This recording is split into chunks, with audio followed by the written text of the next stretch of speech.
next question is coming from Alan in Colorado. Sharif, do you have any thoughts on our deal in which the seller has significant work to do to the property before closing?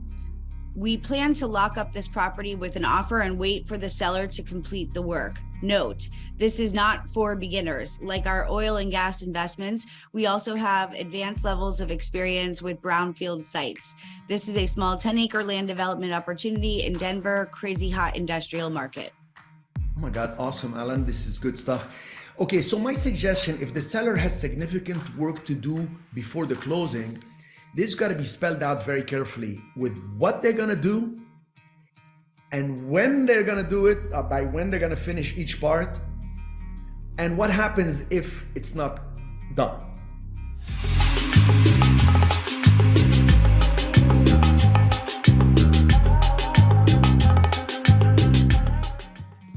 Because the seller probably wants to sell because he doesn't want to deal with it. And now you're saying, I'm buying if you deal with it. So there will be a little bit of a clash usually. So be very careful. That's why when somebody's doing work for somebody else, so the deal closes, there is usually at the end some clash. Hey, I didn't know you're gonna do this, like the build to suit and stuff, it's all spelled out. Here, I suggest you have a clause there that if it's not done to your satisfaction or each part gotta be approved by you or something like this, so then there will be some type of adjustment at the end if it's not done the way you want or the way you agree.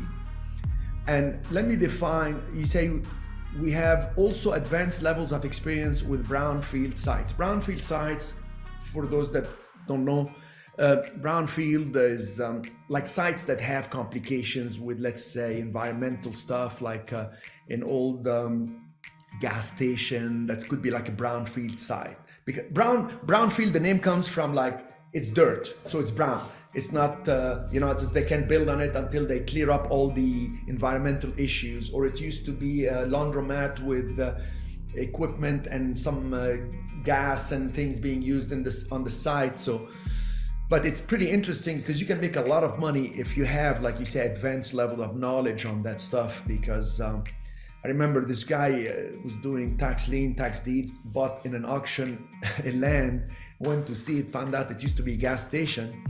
So we were doing a call like this, like a long time ago, and he said, I just want to get rid of this. Maybe I just put it into the tax, not pay the property taxes, then it's going to sell to somebody else. It's going to keep sticking it from one to another.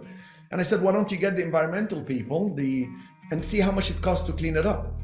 So he had bought it for like $10,000 and cleaning it up was like $60,000. But at the end, it would have been worth over $120,000. So it made sense to deal with it, clean it up. Could be very, very profitable stuff on the exit. So anyway, any other follow-up questions, Alan?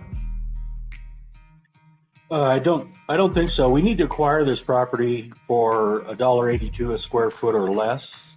And this is an opportunity to get it for much less than that. And I've been involved in environmental cleanups my entire career in oil and gas, and I'm very familiar with how this process actually works. And I just want to make sure we maximize the amount of money we make. Yes. Because we're going to be building on top of this. Absolutely. After we're done. And this is an opportunity with the interest rates the way they are, the market the way it is. There's a lot of pullback. A lot of big money investors are just on pause right now. And the seller is really motivated to sell. I believe there's been a death in the family. I'm not 100% sure on that. So this is an opportunity. And you were right about the gas stations. The company that I worked for 10 years, they were the company that did the cleanups and the remediation. And they built about 100 gas stations a year. Wow. And their clients were Casey's, Quick Star, Quick Stop. And that's been a methodology they've used for 70 plus years. You'll find a site that's very, very high traffic, beautiful site, but it's got a plume underneath it. Now that's different than what we're talking about. That's a serious issue. Yes.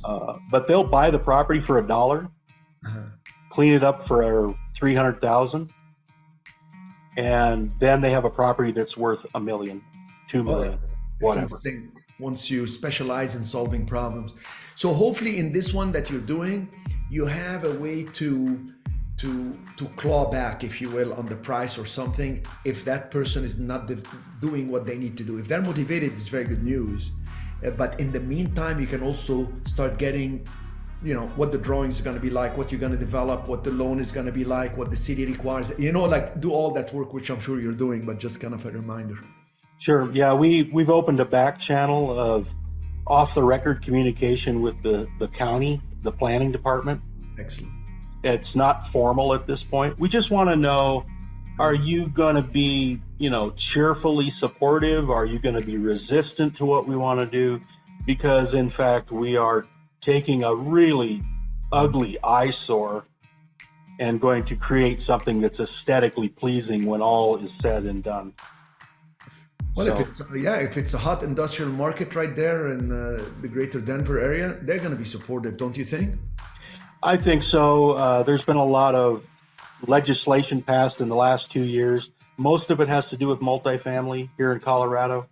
I don't recall a lot of industrial regulations, but it's gotten tougher to do mobile home parks and multifamily here in Colorado. We're not doing any of that. This is just industrial. So okay, I think we're good.